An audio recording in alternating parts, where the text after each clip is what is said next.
Hello everyone, प्यारे बच्चों।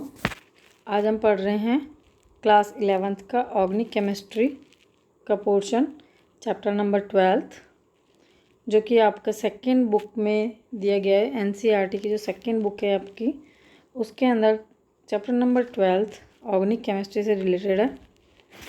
और इसके अंदर हम some basic principles and techniques के बारे में पढ़ेंगे।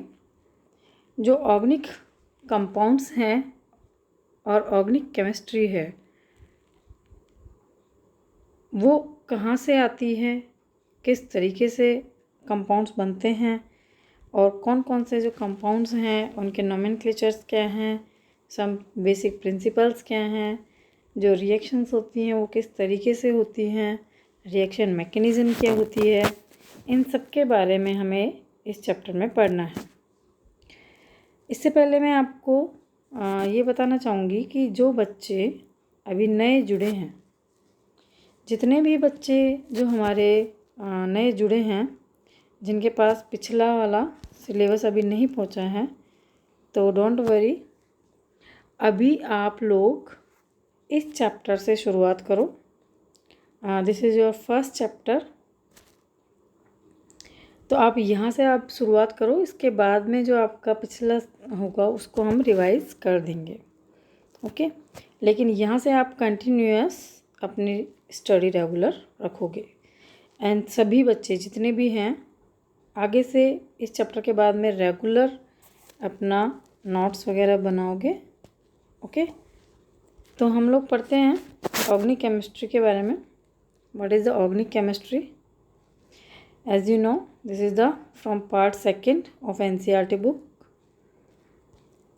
सबसे पहले आता है कि इंट्रोडक्शन ऑर्गेनिक केमिस्ट्री का। तो बच्चों, आपको मैं बताना चाहूँगी कि केमिस्ट्री के 3 पार्ट होते हैं। एक होता है फिजिकल केमिस्ट्री, एक होता है ऑर्गेनिक केमिस्ट्री, और एक होता है इनऑर्गेनिक केमिस्ट्री, ओके। तो जो सेकंड पार्ट है NCERT, उसमें क्या है, हमारा ऑर्गेनिक केमिस्ट्री है। और ऑर्गेनिक केमिस्ट्री में के अंदर हम किन चीज़ों के बारे में पढ़ते हैं? Basically materials, clothes, fuels, polymers, dyes and medicines, and the compounds of carbon and hydrogen. These are called the organic chemicals, okay. These are the organic chemical compounds. तो आप लोगों को पता होना चाहिए कि जो ऑर्गेनिक कंपाउंड हैं वो किसके बने हुए होते हैं? कार्बन के बने हुए होते हैं। हम लोग सभी जानते हैं कि कार्बन की कितनी वैलेंसी होती है? 4 वैलेंसी होती है, ठीक है। और उसके आउटर मोस्ट सेल के अंदर कितने इलेक्ट्रॉन होते हैं? 4 इलेक्ट्रॉन। इसीलिए इसकी वैलेंसी क्या होती है? 4 होती है। और कार्बन की एक प्रॉपर्टी होती है कैटेनेशन। कौन सी प्रॉपर्टी होती है? कैटेनेशन। कैटेनेशन का मतलब होता है कि वो दूसरे कार्बन या दूसरे किसी कंपाउंड के साथ में, किसी एलिमेंट के साथ में, जैसे हाइड्रोजन, नाइट्रोजन, ऑक्सीजन, इन सब के साथ मिलकर के क्या बनाता है? बॉन्ड बनाता है, ओके। क्या बनाता है? बॉन्ड बनाता है। और ये कार्बन कार्बन के साथ में मिलकर के क्या बना सकता है? लॉन्ग चेन बना सकता है। क्या बना सकता है? Long chain, okay.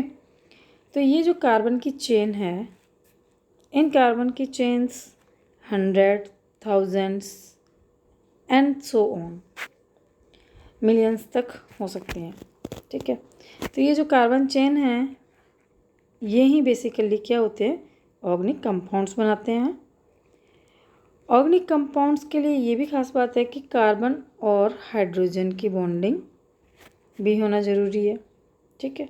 जिसके अंदर कार्बन और हाइड्रोजन बॉन्डिंग होती है, कार्बन प्रेजेंट होता है, हाइड्रोजन प्रेजेंट होता है, वही क्या होते हैं? ऑर्गेनिक कंपाउंड्स होते हैं, ओके। तो हम लोग देखते हैं कि first of all organic compounds की जो खोज हुई थी वो कैसे हुई थी कि जो एफ वोलर नाम के एक साइंटिस्ट थे, उन्होंने क्या किया था? सिंथेसाइज किया था organic compound urea from an inorganic compound NH4CnO। This is the ammonium cyanate, NH4CnO। ये क्या है? एक इनऑर्गेनिक कंपाउंड है। क्या है ये? Inorganic compound. तो एफ वोलर, इन्होंने क्या किया? लेबोरेटरी में अमोनियम साइनेट को हीट किया तो वो किस में कन्वर्ट हो गया, यूरिया में कन्वर्ट हो गया। और यूरिया क्या है, एक ऑर्गेनिक कंपाउंड।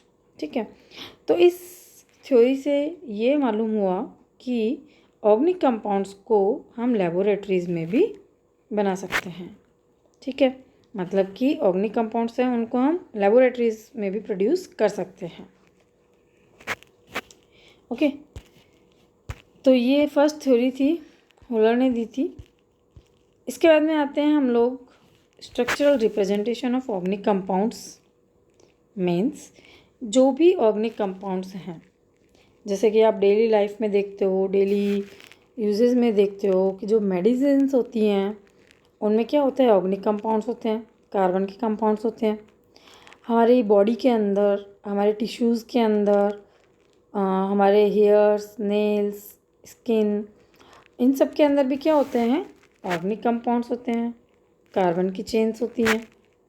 ठीक है, इसी के अलावा जैसे कि हम फैब्रिक यूज़ करते हैं, जैसे कि कपड़े वगैरह जो भी यूज़ करते हैं उनके अंदर भी क्या होता है, कार्बन चेन होती है, यानी कि कोई ना कोई कार्बन का कंपाउंड प्रेजेंट होता है। और ये क्या बने होते हैं, ऑर्गेनिक कंपाउंड से बने हुए होते हैं। इसी तरीके से डाइज, कलर्स वगैरह, ये सब भी क्या हैं, ऑर्गेनिक कंपाउंड्स हैं। ओके, इसके अलावा आप लिविंग बींग्स में देखोगे, अगर प्लांट्स वगैरह में देखते हैं तो वहाँ पर भी क्या होता है, ऑर्गेनिक के कंपाउंड्स होते हैं, जैसे ग्लूकोज, फ्रक्टोज, कार्बोहाइड्रेट्स। ठीक है, ये सब क्या है, ऑर्गेनिक कंपाउंड्स हैं। इसी तरीके से अगर आप देखते हो डीएनए, आरएनए, इनके अंदर भी ऑर्गेनिक कंपाउंड्स पाए जाते हैं। ओके, तो कहीं ना कहीं मतलब ये है कि हमारे चारों तरफ आसपास ऑर्गेनिक कंपाउंड्स की काफ़ी भरमार है। ओके, तो सभी चीज़ें लगभग ऑर्गेनिक कंपाउंड से मिलकर के बनी हुई हैं। तो ये जो ऑर्गेनिक कंपाउंड्स है उनकी जब हम स्टडी करते हैं तो हमारे पास क्या होना चाहिए, उनका एक स्ट्रक्चरल रिप्रेजेंटेशन होना ज़रूरी है, कि जिससे कि हम उसे रिप्रेजेंट कर सकें। तो जितने भी जो फार्मूले हैं ऑर्गेनिक कंपाउंड्स के, उन्हें हम किस तरीके से रिप्रेजेंट करते हैं, उनको रिप्रेजेंट करने के तरीके हैं। जैसे कि एक तो होता है कंप्लीट। कंप्लीट का मतलब होता है जैसे कि अगर हम मान लिया कोई कार्बन चेन है, ओके, जैसे मान लिया 1 2 3 एंड 4, ये 4 कार्बन की कोई चेन है। ठीक है, हमें पता है कि कार्बन की वैलेंसी कितनी होती है, 4 होती है। तो कार्बन की वैलेंसी 4 होती है तो ये कितने बॉन्ड्स बना सकता है, 4 बॉन्ड बना सकता है 1 कार्बन। ओके, और मान लिया इनसे क्या जुड़ा हुआ है, हाइड्रोजन जुड़ा हुआ है। इसी तरीके से इस कार्बन की वैलेंसी कितनी होनी चाहिए, 4 होनी चाहिए। तो 2 तो बॉन्ड बने हुए हैं, बाकी के 2 बॉन्ड्स और बना लेते हैं। सेम इसी तरीके से 2 बॉन्ड्स यहाँ बना लेते हैं, तो इस कार्बन की भी 4 वैलेंसी कंप्लीट हो गई है। और इसी तरीके से इस कार्बन पे भी अगर हम हाइड्रोजन बना देते हैं तो ये इसकी वैलेंसी भी कंप्लीट हो जाती है। ओके, तो क्या होता है, ये जो स्ट्रक्चर है ये क्या कहलाती है, कंप्लीट स्ट्रक्चर, क्योंकि ये कम्प्लीटली ओपन है। ओके, इसके बाद में आती है कंडेंस्ड। कंडेंस्ड का मतलब क्या होता है कि जिसको आप कंडेंस कर देते हो। कंडेंस मीन्स जैसे वाटर वेपर होती है, वाटर की जो भाप होती है, पानी की भाप, तो वो क्या फैली हुई होती है, लेकिन जब हम उसे कंडेंस करते हैं यानी कि इकट्ठा करते हैं तो वो वाटर की क्या बन जाती है, छोटी छोटी ड्रॉपलेट्स बन जाती हैं। ठीक है, तो वो क्या कहलाता है, कंडेंसेशन। तो इसी तरीके से जैसे हमने अभी एक कंप्लीट स्ट्रक्चर बनाई थी जिसके अंदर हाइड्रोजनों को हमने अलग अलग दिखाया था, अगर हम इनको एक साथ दिखा देते हैं, जैसे कि हमने डायरेक्ट इसको लिख दिया CH3 CH2 CH3। ओके, तो ये जो होगी क्या हो जाएगी, कंडेंस्ड, क्योंकि ये हमने फैला के नहीं लिखा, इकट्ठा करके लिख दिया। ठीक है, तो ये क्या कहलाएगी, कंडेंस्ड स्ट्रक्चर। और bond line structure, bond line structure का मतलब जैसे कि हम जहाँ पर बॉन्ड्स को रिप्रेजेंट कर रहे हैं, बॉन्ड्स को शो कर रहे हैं, वो क्या कहलाती है, बॉन्ड लाइन स्ट्रक्चर। ठीक है, तो इसको अगर हम इस तरीके से शो करते हैं जैसे ये, तो ये क्या कहलाती है, बॉन्ड लाइन स्ट्रक्चर। मतलब हमें यहाँ पर दिखाने की ज़रूरत नहीं है ये क्या है, कार्बन, लेकिन हम सिर्फ किससे शो कर रहे हैं, लाइन से शो कर रहे हैं। ओके, तो इसलिए इसको हम क्या बोलते हैं, bond line structure. Organic compounds structures are represented in several ways. देखो कि जो ऑर्गेनिक कंपाउंड्स है वो निम्न तरीके से रिप्रेजेंट की जा सकती हैं, जैसे कि लुईस स्ट्रक्चर और डॉट स्ट्रक्चर। जैसे कि आप पता है कि कार्बन अगर हाइड्रोजन से जुड़ा हुआ है, ठीक है, तो यहाँ पर 4 वैलेंसीज कार्बन की कंप्लीट है और हाइड्रोजन की कितनी है, 2 कंप्लीट है, ठीक है। तो ये जो स्ट्रक्चर है ये क्या कहलाती है, डॉट स्ट्रक्चर, और इसे हम क्या बोलते हैं, Lewis structure. Okay, sorry, hydrogen पर 1 इलेक्ट्रॉन होता है, ठीक है, कार्बन पर 4 इलेक्ट्रॉन होता है, ठीक है। ओके, इस तरीके से ये क्या कहलाती है, लुईस स्ट्रक्चर, और यहाँ पर ये शेयरिंग कर लेते हैं और अपना ऑक्टेट कंप्लीट करते हैं, ठीक है। तो ये जो स्ट्रक्चर है वो क्या कहलाती है, लुईस स्ट्रक्चर, जिसमें हम इलेक्ट्रॉन्स को किससे शो कर रहे हैं, डॉट्स से शो कर रहे हैं। ओके, और ये क्या कर रहे हैं, शेयरिंग कर रहे हैं इलेक्ट्रॉन्स की, ताकि वो अपना ऑक्टेट कंप्लीट कर सके, ठीक है। इसके बाद में है आपका डैश स्ट्रक्चर। डैश स्ट्रक्चर जैसे आपने अभी देखा CH3 CH2 CH3, ये क्या है, डैश स्ट्रक्चर। कंडेंस स्ट्रक्चर जब आप इकट्ठा करके लिख देते हो तो क्या कहलाती है, कंडेंस स्ट्रक्चर, जैसे CH3 CH2 CH3। ओके, ये क्या है, condensed structure. And bond line structure, यानी कि जब हम सिर्फ लाइंस शो करते हैं तो क्या कहलाता है, bond line structure. Okay, the Lewis structures, however, can be simplified by representing the two electron covalent bond by a dash। कि जो इलेक्ट्रॉन्स होते हैं डॉट स्ट्रक्चर, जैसे कि कार्बन और हाइड्रोजन के बीच में ये डॉट स्ट्रक्चर है, तो 2 इलेक्ट्रॉन्स मिलकर के क्या बनाते हैं, एक कोवेलेंट बॉन्ड बनाते हैं, और इसको हम किससे शो करते हैं, ये डैश। ओके, तो जैसे अगर आप देखते हो कार्बन से 4 हाइड्रोजन अगर जुड़ते हैं तो इस तरीके से डैश से जुड़ते हैं, ठीक है। और एक्चुअल में डैश में क्या होते हैं, 2 इलेक्ट्रॉन्स मिलकर के क्या बनाते हैं, एक डैश बनाते हैं। ओके, तो एक बॉन्ड का मतलब है वहाँ पर कितने इलेक्ट्रॉन्स अटैच्ड है, 2 इलेक्ट्रॉन्स अटैच्ड। ओके, तो this is the representation of organic compounds कि how can we represent them, by dot structure, by dash structure, by condensed structure और by bond line structure. Okay, इसके बाद में आते हैं, अगर हम कुछ स्ट्रक्चर्स देखते हैं किस तरीके से उनको रिप्रेजेंट किया जाता है, तो आप देखोगे कि कंप्लीट जो स्ट्रक्चरल फार्मूला है, जैसे कि इथेन का आप लोगों ने 10th में पढ़ा होगा, 1 कार्बन को क्या बोलते हैं, मैथ, 2 कार्बन को क्या बोलते हैं, एथ, 3 कार्बन वाले को क्या बोलते हैं, प्रोप, 4 कार्बन वाले को क्या बोलते हैं, ब्यूट, 5 कार्बन वाले को क्या बोलते हैं हम, पेंट, और 6 कार्बन वाले को क्या बोलते हैं, हेक्स, 7 वाले को hept, oct, non, deck, etcetera. तो इस तरीके से चलता जाता है। 7 के बाद में 8 9 10। ओके, 8 वाले को हम क्या बोलेंगे, ऑक्ट, 9 वाले को नॉन, और 10 वाले को डेक। इस तरीके से हम इनका जो रूट नेम है वो काम में लेते हैं। तो यहाँ पर आप देख रहे हो कि ये क्या है, 2 कार्बन की चेन है। 2 कार्बन का मतलब ये क्या हो गया, एथ। ओके, और इससे कितने जुड़े हुए हैं, हाइड्रोजन, 3 इधर और 3 इधर। ओके, तो इसको हम बोलते हैं एथेन।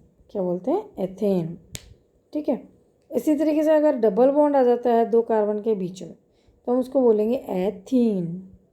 क्या बोलेंगे हम, एथीन। ओके, एंड अगर ट्रिपल बॉन्ड आ जाता है बीच में तो हम उसको क्या बोलेंगे, इथाइन। ओके, तो आपको ये याद रखना है कि जब कार्बन और कार्बन के बीच में सिंगल बॉन्ड होता है तो जो सफिक्स होता है, सफिक्स का मतलब जानते हो क्या होता है, पीछे लगने वाला, ठीक है। किसी भी जो रूट नेम है उसके पीछे की तरफ जो लगता है वो क्या कहलाता है, सफिक्स कहलाता है। तो जैसे कि सी, सिंगल बॉन्ड सी, इसके लिए हम क्या काम में लेते हैं, एन। क्या काम में लेते हैं हम, एन। जैसे कि methane, ethane, propane, butane, pentane, सब में हम क्या काम में ले रहे हैं, एन। ओके, इसके बाद में अगर डबल बॉन्ड आता है, जैसे कि यहाँ पर डबल बॉन्ड आया, तो हम क्या काम में लेंगे, ईन। क्या क्या काम में लेंगे, ईन। जैसे कि ethene, propene, butene, hexene, heptane, etcetera. इसी तरीके से अगर ट्रिपल बॉन्ड है तो हम क्या बोलेंगे, इथाइन। क्या बोलेंगे, इथाइन। ये क्या है, इसका सफिक्स है, इथाइन, प्रोपाइन, ब्यूटाइन। ओके, तो इस तरीके से हम इनको काम में लेते हैं। ये जो है स्ट्रक्चर वो एक्चुअल में क्या कहलाती है, कंप्लीट स्ट्रक्चर कहलाती है, क्योंकि ये कम्प्लीटली ओपन है। और साथ में हम इसको क्या बोलते हैं, डैश स्ट्रक्चर भी, क्योंकि यहाँ पर बॉन्ड्स को हम किस तरीके से शो कर रहे हैं, डैश से शो कर रहे हैं। ठीक है, तो इसलिए इसको क्या बोलेंगे हम, डैश स्ट्रक्चर या कंप्लीट स्ट्रक्चर। ओके, इसके बाद में है next, these structures can also be represented by the following veg. जैसे कि अगर हम इथेन को ऐसे भी शो कर सकते हैं, CH3 यहाँ पर हमने कोई बॉन्ड शो नहीं कर रखा, कोई बॉन्ड नहीं दिखा रखा है, इसको हम क्या बोलते हैं, कंडेंस्ड स्ट्रक्चर। क्या बोलते हैं हम, कंडेंस्ड स्ट्रक्चर। ऐसे ही अगर हम एथीन लिखना है तो क्या होगा, CH2 double bond CH2 and ethyne तो CH ट्रिपल बॉन्ड CH। ये क्या है, इथाइन। तो इथेन, एथीन और इथाइन। ठीक है, तो इस तरीके से हमें जो स्ट्रक्चरल फार्मूलाज है वो हमें देखना है। Organic chemists use another way of representing the structures in which only lines are used. In this bond line structural representation of organic compounds, carbon and hydrogen atoms are not shown, and the line representing carbon-carbon bonds are drawn in a zigzag fashion. Means जो अपनी line diagram है, ठीक है, जिस तरीके से आपको ये दिखाया जा रहा है कि डॉट स्ट्रक्चर आपको समझ में आ गई, जिसके अंदर की क्या शो होता है, वैलेंस शेल के इलेक्ट्रॉन शो होते हैं, वो क्या कहलाती है, डॉट स्ट्रक्चर। डॉट्स के फॉर्म में होता है क्योंकि वो, ओके। इसके बाद में आता है आपका लाइन स्ट्रक्चर। लाइन स्ट्रक्चर में क्या होता है, बॉन्ड लाइन स्ट्रक्चर। ये क्या कहलाती है, बॉन्ड लाइन स्ट्रक्चर कहलाती है। अगर हम इस तरीके से लिखते हैं जिसके अंदर कोई बॉन्ड शो नहीं हो रहा है तो वो क्या कहलाता है, कंडेंस्ड स्ट्रक्चर। ठीक है, और जिसके अंदर डैश प्रेजेंट होता है तो हम उसे क्या बोलते हैं, डैश स्ट्रक्चर। ठीक है, तो ये क्या है, 3-methyl octane can be represented in various forms as. जैसे कि ये एक कंपाउंड है, इस कंपाउंड को हम वेरियस टाइप से लिख सकते हैं, जैसे कि आप देख रहे हो यहाँ पे। ठीक है, इसके अलावा नेक्स्ट अगर हम देखते हैं उसी स्ट्रक्चर को तो कैसे देख रहे हैं हम, CH3 CH2 CH CH2 CH2 CH2 CH2 CH3। ठीक है, तो इसको हम क्या बोलते हैं, जिग जैग स्ट्रक्चर। क्या बोलते हैं, जिग जैग स्ट्रक्चर। ठीक है, या बॉन्ड लाइन डैश स्ट्रक्चर। क्या बोलते हैं हम, डैश स्ट्रक्चर। ओके, इसके बाद में आता है बॉन्ड लाइन स्ट्रक्चर, जिसमें हम सिर्फ और सिर्फ लाइन को ही यूज़ में लेते हैं। ओके, और जितने भी टर्मिनल्स हैं, यानी कि जितने भी पॉइंट्स हैं, उन सब पॉइंट्स पर क्या होता है, कार्बन प्रेजेंट होता है। ओके, तो क्या होता है कि जैसे अगर इस तरीके से जिगजैग स्ट्रक्चर दे रखी है तो इसका मतलब क्या हुआ, 1 2 3 4 5 6 7 एंड 8। यहाँ पर कितने कार्बन है, 8 कार्बन है। ओके, तो ये क्या हो गई, 8 कार्बन की एक चेन हो गई। ओके, तो टर्मिनल रिप्रेजेंट्स मेथाइल ग्रुप। जैसे कि अगर आप देख रहे हो यहाँ पे एक बॉन्ड निकला हुआ, तो ये क्या है, मिथाइल ग्रुप है, यानी कि CH3। ठीक है, इसे हम क्या बोलते हैं, मिथाइल ग्रुप। ओके, तो ये हैं जो बॉन्ड लाइन से हम शो करते हैं। यहाँ पर जितने भी टॉप पॉइंट्स हैं वो सब क्या है, कार्बन होते हैं। ठीक है,